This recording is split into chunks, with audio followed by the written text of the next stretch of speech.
बोलिए भारत माता की, भारत माता की।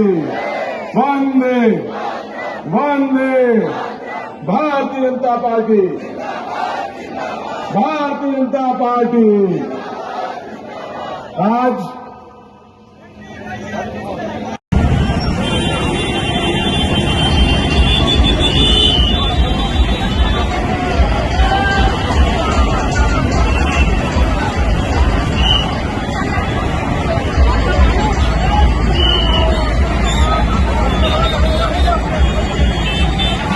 नहीं है, ये सिर्फ और सिर्फ अपने बेटे को सेट करना चाहते हैं, इसके आगे कुछ नहीं है। और इसलिए मैं आपसे प्रार्थना करने आया हूं, मैं दोनों हाथों से करबद्ध आपसे निवेदन करने आया हूं कि ये महत्वपूर्ण चुनाव है। इसको आप साधारण चुनाव मत मानना। पूरे मध्य प्रदेश की नजर आपके बेटे पर, आपके बंटी पर है। मुझे विश्वास दिलाओ, मुझे आप विश्वास दिलाओ कि आप सब लोग बंटी भैया को जिताओगे। 18 साल से मंत्री हूं, पर जो जोश और जुनून आज मैंने छिंदवाड़ा में देखा है बंटी भैया के लिए, ऐसा बहुत कम देखने को मिला। मैं आज आपका जोश और जुनून देख के एक बात का विश्वास मुझे हो गया है कि छिंदवाड़ा सरकार बनाने के लिए नहीं, इतिहास बनाने के लिए चुनाव है। नई विकास का दौर है। आज विश्व में मोदी जी का परचम फहरा रहा है, मोदी जी का परचम। G20 की अध्यक्षता भारत ने की। जो हमारे मसले विदेशों में निपटा करते थे, आज विदेशों के मसले हिंदुस्तान में मोदी जी निपटा रहे हैं। भारत माता के माथे को विश्व में गौरवान्वित किया, तिरंगे को सम्मानित किया। रूस एंड यूक्रेन के युद्ध में आप सबको मालूम होगा, जब हिंदुस्तान के बच्चे वहां पर पढ़ने गए थे, फंस गए, तो मोदी जी ने दोनों देश के राष्ट्रपति प्रधानमंत्री को कह दिया कि तिरंगा लगी बस भेज रहा हूं, इसमें बच्चे बैठ जाएंगे। बच्चों से कहा तिरंगा लगी बस में बैठ जाना, कह देना मोदी के बच्चे हैं, भारत के बच्चे हैं। और दोनों की सीमाओं पर कह दिया सेनाओं के, तिरंगा लगी बस तक कोई गोली नहीं चला दे। हिम्मत नहीं पड़ी, दोनों की सेनाओं को चीरती हुई हमारी बस बच्चों को सुरक्षित निकाल के लाई। ये तिरंगे का सम्मान होता है, ये भारत मां का मान होता है। मेरे मित्रों, ये कांग्रेस के लोग हैं, ये तुष्टीकरण की राजनीति करते हैं। ये कभी आपदा में, विपत्ति में, कभी जनता के बीच नहीं आते। अब आप सोचो, कोरोना कैसा काल था, वैश्विक आपदा थी, वैश्विक आपदा। आपको सेवा करता हुआ कमलनाथ जी या नकुलनाथ जी नहीं मिले होंगे, गेहूं बांटते नहीं मिले होंगे, वैक्सीन लगाते नहीं मिले होंगे। आपदा और विपत्ति की घड़ी में आपका बेटा आपको बंटी मिला होगा परेशानी में।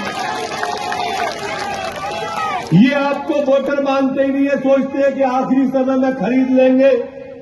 छिंदवाड़ा वालों, ये तुष्टीकरण वालों को कैसे भी माफ मत कर देना। ये तुष्टीकरण वाले लोग हैं, इस बार इतिहास बनाने का संकल्प आपको लेना पड़ेगा, बंटी को जिताने का संकल्प लेना पड़ेगा। अन्यथा ये विभाजन की तरफ हमारे प्रदेश और देश को ले जाएंगे। ये चुके हुए नेता हैं, ये थके हुए नेता हैं, दोनों ही चीजें हैं। थके भी हुए हैं और चुके भी हुए हैं, इनमें भविष्य नहीं है।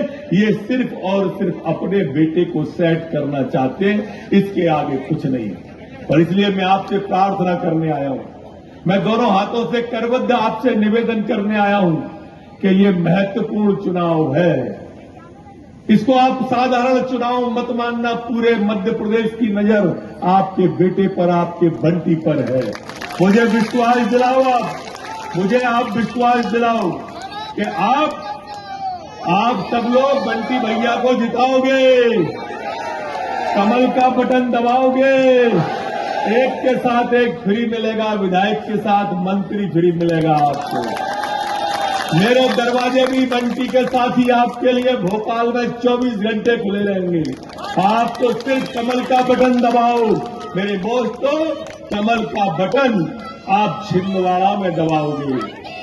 कमल का बटन छिंदवाड़ा में दबेगा और दहशत पाकिस्तान में सुनाई देगी कि मोदी जीत गया। कमल का बटन आप छिंदवाड़ा में दबाओगे, सेना पे सैनिक की बाजुएं मजबूत हो जाएंगी कि मोदी की पार्टी जीत गई। कमल का बटन आप छिंदवाड़ा में दबाओगे, प्रधानमंत्री आवास गरीबों के लिए पहुंच जाएगा, शौचालय गरीबों के लिए पहुंच जाएगा। कमल का बटन आप दबाओगे, छिंदवाड़ा में पूरे देश के अंदर उज्ज्वला की गैस पहुंच जाएगी। ये बंटी नहीं है, मोदी जी का प्रतिनिधि है, कमल का फूल है। बहुत बहुत धन्यवाद। और दूसरी तरफ राहुल गांधी है, अब इनकी क्या जोड़ है? कहां राम राम, कहां टेटे। जब जब कांग्रेस आई है ना मित्रों, जब जब कांग्रेस आई है तब तक पाकिस्तान मजबूत हुआ। आप अंदाज करो कि कांग्रेस की सरकार थी, मनमोहन सिंह प्रधानमंत्री थे, तो हम कश्मीर के चौक पर कभी जिंदगी में तिरंगा नहीं फहरा पाए। हम तिरंगा यात्रा निकालते हैं, लेकिन मोदी जी आए, और मोदी जी आए तो कश्मीर का लाल चौक क्या है, चांद पर तिरंगा फहरा दिया, चांद पर। ये विकास होता है और ये विचार होता है। मनमोहन सिंह की कांग्रेस की सरकार थी तो पाकिस्तान हमसे कश्मीर मांगता था। आज मोदी जी की सरकार है तो कटोरा लेके भीख मांग रहा है पाकिस्तान। मैं कोई बात कह रहा हूं तो अतिशयोक्ति में नहीं कह रहा मित्र। ये कांग्रेस तुष्टीकरण की राजनीति करती है। आलू की सब्जी, प्याज की सब्जी आज महंगी है तो कल सस्ती होगी, लेकिन कांग्रेस अगर जीतती है तो आपके छिंदवाड़ा में रोहिंग्याओं की बस्ती होगी। इस बात का ध्यान। यह तुष्टीकरण की राजनीति करती है कांग्रेस, तुष्टीकरण की राजनीति।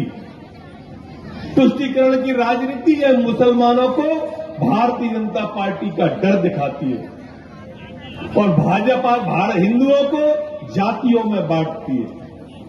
ये जनगणना की बात करते हैं, हमारे यहां कैटेगराइज की बात करते हैं। सिर्फ हिंदुओं की कैटेगरी क्यों गिनी जाएगी? अगर गिनी जाए तो सबकी गिनी जाए, हम तैयार हैं, हमने कब मना किया, पर सिर्फ हमारी क्यों? राहुल गांधी राजस्थान में जाते हैं तो हिंदू और हिंदुत्व में भेद करते हैं, क्यों? दिग्विजय सिंह भगवा को आतंकवाद बताते हैं, क्यों? इनका INDI ये घमंडिया गठबंधन सनातन पर उंगली उठाता है और उस सनातन को डेंगू बताता है।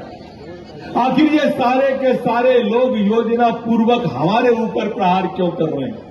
हमारी आस्थाओं पर प्रहार क्यों कर रहे हैं? सोचो और आप विचार करो कि इस तरह का ये कैसे कर रहे हैं।